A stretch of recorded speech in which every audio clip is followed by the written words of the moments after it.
Hello বন্ধুরা, কেমন আছো তোমরা সবাই? আশা করছি সবাই খুব ভালো আছো। আমি দীপা, আমার নতুন আরও একটি ঝলমলে ব্লগে তোমাদের সকলকে জানাই অনেক স্বাগত, অনেক ভালোবাসা। আর আজকের দিনটা হলো বৃহস্পতিবার, আর ঘড়িতে এখনও 6:30 মতন বাজে। উঠেই কিন্তু বাসি কাজকর্ম সেরে হাজব্যান্ডকে এখন চা দিয়ে দিচ্ছি। তারপরে কিন্তু সোজা চলে যাব আমি স্নানে। তো স্নান করে এসেই দেখো একটু হাতে নেল পলিশ পরে নিয়েছি আর একটু আলতা পরেছি। বৃহস্পতিবার হলেই কিন্তু একটু আলতা পরার ইচ্ছে হয়, তো সেটা পরলাম। আর পাটা কেমন ফাঁকা ফাঁকা লাগছিল বলে নেল পলিশটাও পরে নিলাম। আর হাতে তো নখ একদমই রাখি না, খুব ছোট করে নখ করে দিয়েছি, অনেকটাই আর কি সুবিধা হয়েছে। তা না তো না এখানে ওখানে আটকে গিয়ে আমার নখটাই ভেঙে যায়। আর আগের দিনের ভিডিওতে এক দিদিভাই কমেন্ট করেছে আমি কার্পেটটা কোথা থেকে নিয়েছি, যাতে লিঙ্কটা শেয়ার করি। কি জানো তো, আমি ওই কার্পেটটা ফ্লিপকার্ট থেকে নিয়েছিলাম। তুমি ফ্লিপকার্ট ওই কার্পেট বলে সার্চ করলে প্রচুর কার্পেট পেয়ে যাবে, ছোট বড় বিভিন্ন কালারের রয়েছে, তোমরা ওখান থেকে নিয়ে নিতে পারো। আর এরই মধ্যে কিন্তু আমি ঠাকুরঘরটা সুন্দর করে পরিষ্কার করে নিয়েছি, তারপর ফুলগুলো সাজিয়ে দিয়েছি। তখন আর ক্যামেরা অন করতে ভালো লাগছিল না, ঠাকুর পুজো করার সময় নয় যে ক্যামেরা অন করে সেটা সেট করব বা কিছু পরিষ্কার করে দেখাবো, তখন ঠিক ভালো লাগছিল না। তো ভাবলাম তাড়াহুড়ো করে এগুলো পরিষ্কার করে নিই, তারপর বাকিগুলো আমি শেয়ার করব। তো এদিকে আমি ঠাকুরের প্রসাদও দিয়ে দিয়েছি, আর এখন এই যে ধূপটা জ্বালিয়ে নেব। ঠাকুরের পুজো করার সময় কিনা একটা ধূপ জ্বালতে নেই, আমার কোনো একটা বন্ধু বলেছিলে, তারপর থেকেই কিন্তু আমি দুখানা করে ধূপ জ্বালিয়ে দিই।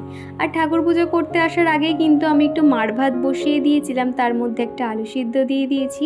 তো এখন এই যে চিকুকে খাইয়ে দেবো একটু ফ্যানে ভাত আর আলু সিদ্ধ ঘি দিয়ে মাখিয়ে দিলে চিকু কিন্তু বেশ ভালোভাবে খেয়ে নেয়। তো এই যে এখন চলে এসেছি আমার বেডরুমে, এখন বিছানাটাকে পরিষ্কার করে নেব। তার আগে ভাবলাম চিকুকে জানালাতে তুলে দিই, তা না হলে বিছানার উপরে একবার উঠবে একবার নামবে, এই করতে থাকে। তো তোমরা প্রায়ই বলো চিকুকে যাতে আমি ভিডিওতে একটি করে দেখাই, তোমাদের ভালো লাগে, আর না দেখালে তোমরা খুব মিস করো, সেই জন্য ওকে এখন করে একটু করে দেখিয়ে থাকি। আর সবসময় তো চিকু খালি গায়ে থাকে, খুব একটা দেখাতেও চাই না, এরকম আবার দেখালে কমেন্ট বক্স কিন্তু ইউটিউব দিয়ে অফ করে দেয়, সেই কারণে আর কি। তো আজকেও কিন্তু খালি গায়ে রয়েছে, জানি না কমেন্ট বক্স খোলা থাকবে কিনা। ঘুম থেকে উঠে যে বিছানা তুলবো এটা কিন্তু আমার পক্ষে একদমই হয় না, তার কারণ চিকুর পাপা আর চিকু যেহেতু ঘুমিয়ে থাকে আর আমি সবার প্রথমেই উঠে যাই, তো তখন আর তুলতে পারি না। কিন্তু চিকুর পাপা সবার শেষে ঘুম থেকে ওঠার পরে বিছানাটা সুন্দর করে ঝেড়ে দেয়, আর বালিশগুলো কিন্তু এক জায়গা করে রেখে দেয়। খুব একটা কিন্তু ভালো করে যে আমি এরকম গুছিয়ে পরিপাটি করে রাখতে পারি সেটা তো পারে না, মোটামুটি ঝাড় দিয়ে আর কি বিছানাটা ঠিক করে দেয়। আর চিকু যেহেতু একটু পরে আর কি আবার উঠেছিল, তো সেই কারণে এরকম অবস্থা। তো এখন বালিশগুলো সুন্দর করে নামিয়ে নিয়ে প্রত্যেকটা এখন জায়গায় রেখে দিচ্ছি। তার আগে না আমি রেলিংগুলো মুছিয়ে নিয়েছিলাম, এই রেলিংগুলো তো কিন্তু বেশ ধুলো পড়ে। এক দিদিভাই আমাকে কমেন্ট করেছো, দীপা তুমি এত এনার্জি কোথা দিয়ে পাও? সত্যি কথা বলতে একার সংসারে না আমার কিন্তু ইচ্ছে করে যে একটু রেস্ট নেব, অতটা কাজ করব না, একটু বেশ শান্তিতে ঘুমাবো, কিন্তু সেটা না হয়ে ওঠে না গো। যখন তোমার মাথার মধ্যে একটা টেনশন থাকবে না, তখন দেখবে তুমি ঘুমাতে চাইলেও কিন্তু ঘুম আসবে না। আমার ক্ষেত্রে ভাইকে স্কুলে নিয়ে যাবে, ঠিক আছে? স্কুলে কিন্তু ওদের যাচ্ছে।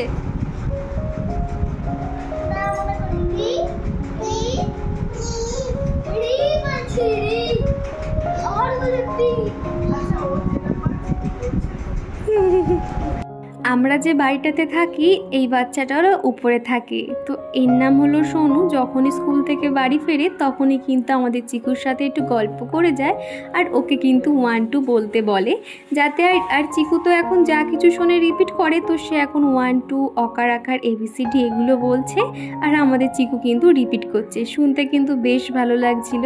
তো ওদিকে বৌদি আর ঘরের ভিতরে আমি খুব হাসাহাসি করছিলাম ওদের এরকম গল্প শুনে।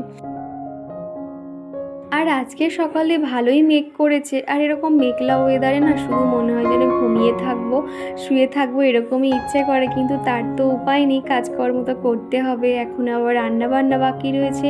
বৃহস্পতিবার আসলেই না আমার যেন গায়ে জ্বর আসে, একটা যেন চিন্তায় পড়ে যাই। আগের দিন থেকে তো ভেবে রাখতে হয় সকালে কি রান্না করব, কোন কোন কাজ করব, ঠিক সেরকমই। তো এখন এই যে জামা কাপড়গুলো তো কিছু শোকায়নি, আগের দিনকে যেগুলো আর কি আধ শুকনো হয়েছিল সেগুলো এখন ঘরে নিয়ে চলে যাব, ঘরে মেলে দেব। ঘরে তো সারাক্ষণ পাখা চলছে, তাহলে শুকিয়ে যাবে। আর এদিকের বারান্দাটা এখন সুন্দর করে ঝাঁট দিয়ে দিচ্ছি। সকালবেলা তাড়াহুড়োর সময় তখন আর ঝাঁট দিতে পারিনি, শুধুমাত্র একটু 1 বালতি জল ঢেলে দিয়েছিলাম। এক বনু আমাকে কমেন্ট করেছিলে, দিদিভাই মানি প্ল্যান্ট গাছ কোথায় পাবো? কি জানো তো, এই ধরনের গাছ কিন্তু তোমরা নার্সারিতে গেলে খুব সহজে পেয়ে যাবে। এমনকি অনেকের বাড়িতে দেখবে প্রচুর পরিমাণে কিন্তু মানি প্ল্যান্ট গাছ থাকে। এছাড়া ঝোপে ঝাড়ে দেখলেও কিন্তু এই গাছ পাওয়া যায়।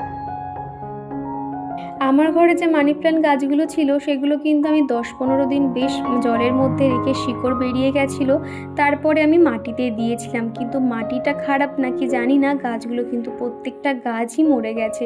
আমার কাছে আর কোনো রকম মানি প্ল্যান্ট গাছ নেই, তবে মা আসবে, মাকে বলেছি আমার জন্য অনেক যাতে মানি প্ল্যান্ট গাছ নিয়ে আসে। আমাদের বাড়িতে এত সুন্দর ঝাঁকড়া মতো হয়ে গেছে গাছগুলো, কি বলবো তোমাদের, পুরো না বেয়ে বেয়ে চারিদিক ভরে গেছে। আর এদিকে যে এই টেবিলটা দেখছো, এটাও কিন্তু প্রত্যেকটা জিনিস আমি পরিষ্কার করে নিচ্ছি। এত পরিমাণে ধুলো হয় না, কি বলবো তোমাদের। এই যে আমি এখানে একটা গণেশ ঠাকুর রাখি, যে ফুলদানি, ল্যাপটপ, প্রত্যেকটা জায়গায় কিন্তু একটা ধুলো স্তর করে থাকে। প্রতিদিন চেষ্টা করি হালকা হাতে প্রত্যেকটা জায়গা সুন্দর করে মুছে নেওয়ার। এতে কি হয়, আমার জিনিসটাও ভালো থাকে এবং একসঙ্গে অনেকটা কষ্ট করতে হয় না, আর খাটুনিও কিন্তু কম হয়। প্রতিদিনের কাজের মধ্যে কিন্তু এই ডাস্টিং ক্লিনিংয়ের কাজগুলো আমি রেখেছি, যাতে আমার মাসের শেষে ওই যে একসঙ্গে অনেক ময়লা ঝাড়াঝাড়ির কাজ না করতে হয়। তোমরা অনেকেই কমেন্ট করছো যাতে আমি আমার হেয়ার কেয়ার রুটিনটা তোমাদেরকে শেয়ার করি এবং হেয়ারের জন্য আমি কোন কোন প্রোডাক্ট ব্যবহার করি সেটাও তোমরা জানতে চাইছো। আমাকে একটু সময় দাও, আমি 2-3 দিনের মধ্যে অবশ্যই হেয়ার কেয়ার রুটিনটা শেয়ার করব। আবার স্বর্ণালী বলেছিলে যে আমার মেকআপের প্রোডাক্টগুলো যাতে তোমাদেরকে দেখাই, আমি সবই দেখাবো। আমার প্রত্যেকটা কমেন্ট কিন্তু মাথায় আছে। তোমরা আমাকে এত সুন্দর রিকোয়েস্ট করো এবং আমার কি কি প্রোডাক্ট আছে সেগুলো জানতে চাও, আমারও কিন্তু ভালো লাগে সেগুলো শেয়ার করতে। তো আমি অবশ্যই সেগুলো তোমাদেরকে দেখাবো, তবে একটু আমাকে টাইম দিও।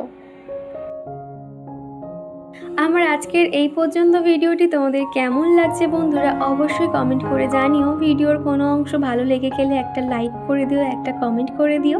তোমাদের এক একটা কমেন্ট পড়তে আমার অনেক ভালো লাগে এবং পরবর্তী ভিডিওর জন্য অনেক মোটিভেট হই। একার সংসারে মায়েদের কিন্তু একটু বুদ্ধি খাটিয়ে সংসারে কাজকর্মগুলো করতে হয়। সেক্ষেত্রে কি করতে হবে জানো তো, আমাদের মাথায় সবসময় রাখতে হবে যে আমার ঘর বাড়ি যেন সবসময় আমি টিপটপ রাখতে পারি, এবং বাড়িতে বাচ্চা থাকলে কিন্তু ঘরের জিনিসপত্র এদিক থেকে ওদিক অগোছালো হবে। সেক্ষেত্রে কি করতে হবে, যখনই অগোছালো হোক না কেন অল্প থাকতেই সেটাকে আমাদের সুন্দর করে গুছিয়ে রাখতে হবে। আর বাচ্চাদের যে খেলতে দেবো না, কোনো জিনিসে হাত দেবো না, এরকমটা করলে কিন্তু হবে না। তাদের যেটা ইচ্ছে তারা সেটা করুক, কিন্তু তাদের জন্য একটা পার্টিকুলার জায়গা আমাদের সিলেক্ট করে দিতে হবে। আমাদের চিকুর ক্ষেত্রেও কিন্তু ঠিক সেরকম।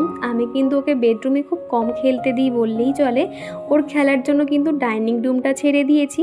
সেখানে তো তোমরা দেখতেই পাচ্ছ সারাক্ষণ কিন্তু খেলনা এদিক ওদিক, খাতা পেন ছড়িয়ে ছিটিয়ে রাখে। আর এটাতেই কিন্তু ও বেশ হ্যাপি, কেননা যখন ইচ্ছে হলো খেললো, যখন ইচ্ছে খেলুর মধ্যে শুয়ে পড়ে, এরকমই আর কি করতে থাকে। তো এদিকে তো দেখলে বাইরে কিন্তু ঝমঝমিয়ে বৃষ্টি শুরু হয়ে গেছে। আর এই যে ব্ল্যাঙ্কেটটা আমি কিন্তু বাইরে মেলে দিয়েছিলাম, তো সেটা এখন এনে সুন্দর করে গুছিয়ে রাখছি। আর যে বালিশগুলো এই টুলটার উপরে রেখে দিই, সেই জায়গাটাও কিন্তু সুন্দর করে গুছিয়ে নিয়েছি।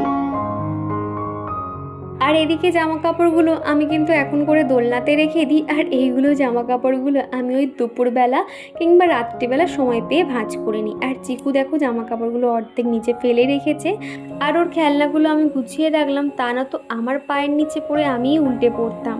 তো সেগুলো আর কি এক সাইড করে দিলাম। আর এদিকে রান্না করব বলে ডিপ ফ্রিজ থেকে মাছ আর চিংড়িটা বার করে নিয়েছি।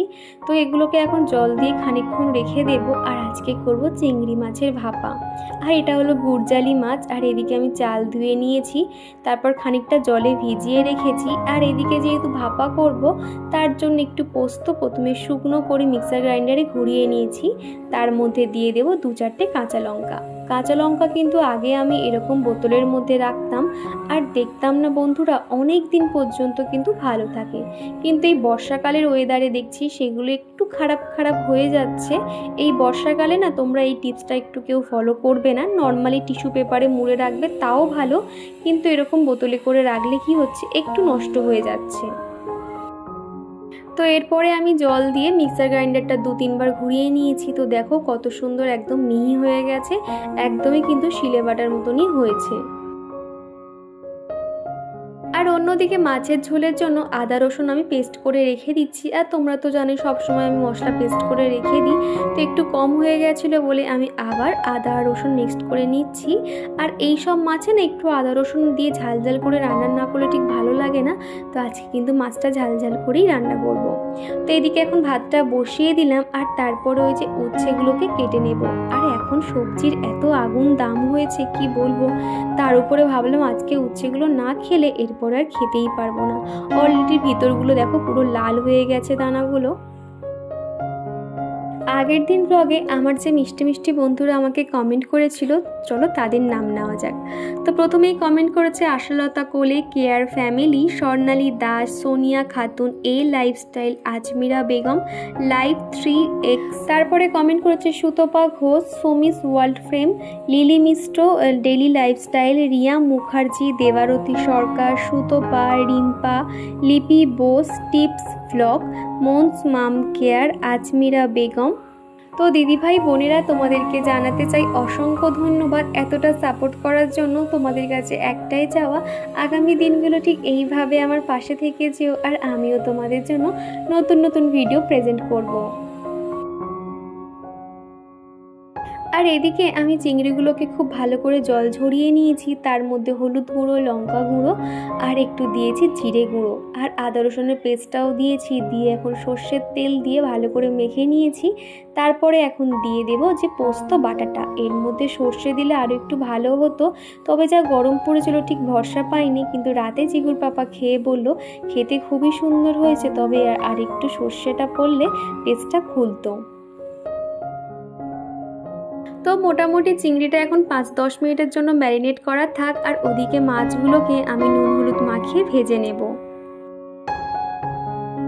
আমার প্রিয় এক বন্ধু স্বর্ণালী, তুমি বলেছিলে যাতে আমার মেকআপ প্রোডাক্টগুলো শেয়ার করি আর চিকুর অন্নপ্রাশনের ফটোগুলো যাতে শেয়ার করি। তোমার মেয়ে ওর ফটোগুলো দেখতে চেয়েছে, শুনে আমার খুব ভালো লাগলো। তোমার মেয়ের জন্য অনেক ভালোবাসা, অনেক আশীর্বাদ রইল। আর মেকআপ প্রোডাক্টগুলো আমি অবশ্যই তোমাদেরকে শেয়ার করব। তবে আজকের ভিডিওটা তো আমি শ্যুট করা হয়ে গেছিলো, আর তুমি যখন কমেন্ট করেছো তখন আমার দেখা হয়নি। তো পরের কোনো একটা ভিডিওতে আমি অবশ্যই আমার যে মেকআপ প্রোডাক্টগুলো আছে সেগুলো দেখিয়ে দেবো। আর আজকের এই কমিউনিটি পোস্টে চিকুর অন্নপ্রাশনের ফটোগুলো কিন্তু শেয়ার করেছি। আর চিকু ছোটোবেলায় কিন্তু একদম পুতুলের মতন ছিল, তো সেগুলো তোমরা অনেকেই দেখেছো, অনেকে বেশ সুন্দর সুন্দর কমেন্ট করছো। প্রতিদিনই প্রায় একটু করে ওর ফটোগুলো শেয়ার করব। আর এদিকে মাছগুলোকে সুন্দর করে ভেজে নিয়েছি। আর তোমাদের সাথে কথা বলতে বলতে আমি না মাছের ঝোলে জিরে দিতেই ভুলে গেছিলাম। তো তারপর ওই যে একটা আলু দিয়ে মনে পড়লো যে এইটা জিরে তো দেওয়া হয়নি, তারপরে গোটা জিরে আমি ফোড়নে দিয়ে দিয়েছি। আর এরই মধ্যে চিকু না খেলা করছিল, গিয়ে দেখতে গেছিলাম, আর এসে দেখছি আলুগুলো আমার বেশি ভাজা হয়ে গেছে। বাচ্চা থাকলে কিন্তু মাঝে মধ্যে এরকম বেশি ভাজা রান্না খাওয়া এবং বেশি নুন ঝাল হওয়া এরকম তরকারি কিন্তু মায়েদের খেতেই হয়। তো যাই হোক, খুব একটা কিন্তু খারাপ লাগছিল না, শুধু একটু বেশি ভাজা হয়ে গেছিলো। তো তার মধ্যে দিয়ে দিয়েছি পেঁয়াজ, আর এখন দিয়ে দিলাম আদা রসুন। তো এদিকে মশলাটা হালকা করে ভাজা ভাজা হয়ে গেলে বেসিক মশলাগুলো দেব।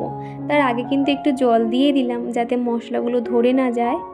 আশালতা কোলে দিদিভাই বলেছিলে যে আমরা রান্নাতে কোন মশলা ব্যবহার করি, আমরা কি প্যাকেট মশলা ব্যবহার করি, আর যাতে আমরা গোটা মশলা কিনে একটুখানি ভেজে নিয়ে মিক্সার গ্রাইন্ডারে পেস্ট করে নিয়ে সেটাও কিন্তু আমরা রান্নায় ব্যবহার করতে পারি, তাহলে অনেক টেস্ট হবে।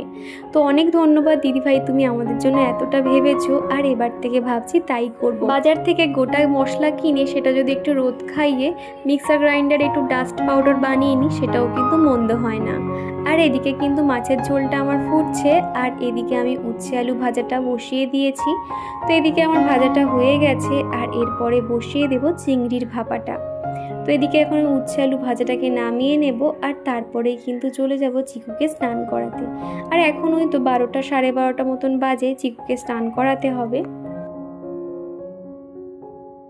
চিকুকে স্নান করানো মানে এক একটা ঝক্কি পোহানো, কত রকম কথা কত গল্প করলে তারপরে সে জামা প্যান্ট পরবে, তারপরে কিন্তু সে বাথরুম দিয়ে বার হবে। চিকু প্রথম থেকেই স্নান করতে এত পরিমাণে ভালোবাসে, তোমাদেরকে কি বলবো বন্ধুরা। ছোটোবেলায় যেরকম জল থেকে তুললে কান্না করতো আর এখনও সেম সেরকম রয়েছে। এক একটা বাচ্চাকে দেখি তারা স্নান করতে চায় না, কত কান্না করে, এর কিন্তু ওইসব নেই। জল ঘেটে ঘেটে হাতে পুরো সেই আঙুলের চামড়াগুলো কেমন কুচকিয়ে যায়, তাও কিন্তু ওঠার নাম করে না। তো এদিকে এখন এই যে ওকে একটু গলায় পাউডার দিয়ে দিচ্ছি আর কত রকম কথা বলছে, আর আমাকেও কিন্তু একটু পাউডার মাখিয়ে দিয়েছে। মানে ওরও ইচ্ছে হয় একটু মাও আমাকে মাখিয়ে দিচ্ছে, আমিও মাকে একটু মাখিয়ে দিই। তো এদিকে দেখো আবার বৃষ্টি শুরু হয়েছে, সারাদিন এরকম টিপটিপানি বৃষ্টি হয়েই যাচ্ছে। তোমরা আমাকে যে যাই কমেন্ট করো আমি কিন্তু সবাইকে কমেন্টে রিপ্লাই দিই, তাও কিন্তু আবার ভিডিওতে এসে ডিটেলসে বলে দিই। তো সেরকমই একটা কমেন্ট এসছে যে দিদিভাই তোমার কি লাভ ম্যারেজ নাকি অ্যারেঞ্জ ম্যারেজ? আমার হলো অ্যারেঞ্জ ম্যারেজ। তো এই যে তোমরা জানতে চেয়েছিলে, তোমাদেরকে জানিয়ে দিলাম। এবারে কিন্তু চিকুর ঘুম চলে এসছে, তো দেখো ওকে স্নান টান করিয়ে এখন এই বেঞ্চে বসিয়ে রাখছি। আর দু একটা খেলনা দিলে কিন্তু চুপচাপ খেলবে। আর এরই মধ্যে তোমার রান্নাবান্না হয়ে গেছে, শুধুমাত্র কয়েকটা থালা বাসন মাজা হয়ে গেলে আমি আর চিকু একসঙ্গে খেতে বসবো। তো এদিকে মাছের ঝোলটা একদম মাখা মাখা করে বানিয়েছিলাম, মাছের ঝোলটা হয়ে গেছে। তো রান্নার পরে কয়েকটা টুকটাক থালা বাসন পড়েছে, সেগুলোকে এখন মেজে নিচ্ছি। আমি কিন্তু সব সময় চেষ্টা করি দু একটা বাসন পড়লেও সাথে সাথে সেগুলোকে মেজে নেওয়ার, না তো ওই একসঙ্গে বাসন পড়ে গেলে না আমার মাজতে একদমই ইচ্ছে করে না। আমি যখন রান্না করি, তাড়াহুড়ো করে রান্না করি, তখন কিন্তু সেলফ কাউন্টারটা দেখার অবস্থা থাকে না, চারিদিক পুরো অগোছালো হয়ে থাকে। কিন্তু রান্না বান্না হয়ে গেলে তখন ধীরে সুস্থিতে সেগুলো প্রত্যেকটা মুছে মাছে যেটা যেখানে থাকে প্রত্যেকটা জায়গায় কিন্তু রেখে দিই। আমার রান্নাঘরটাকে না আমার খুব ভালো লাগে, আর সেই সাথে তোমরাও দেখেছি রান্নাঘরটা বেশ পছন্দ করো। আমার এই রান্নাঘরটা আমি সবসময় টিপটপ করে গুছিয়ে রাখি, আর তোমরা সেটার অনেক প্রশংসা করো। আসলে কি জানো তো, মেয়েদের তো বেশিরভাগ সময় রান্নাঘরে কেটে যায়, আর সেই জায়গাটা যদি একটু পরিষ্কার পরিপাটি করে না রাখি তাহলে দেখবে রান্নাঘরে আসার ইচ্ছেই করবে না, আবার কিন্তু আমার দুবেলাই রান্না করতে হয়। আর এই যে এখন সমস্ত কাজ সেরে আমার আর চিকুর জন্য খাবার বেড়ে নিচ্ছি। সকালে তো দেখালাম কি কি রান্না করেছি, আর এখন সাথে নিয়ে নেব চিংড়ি ভাপাটা। ভাপাটা খেতে কিন্তু দুর্দান্ত লাগছিল, তবে একটু সর্ষে দিলে আরও ভালো লাগতো। আর এই দিয়েই ভিডিওটা শেষ করছি, তো চলো টাটা।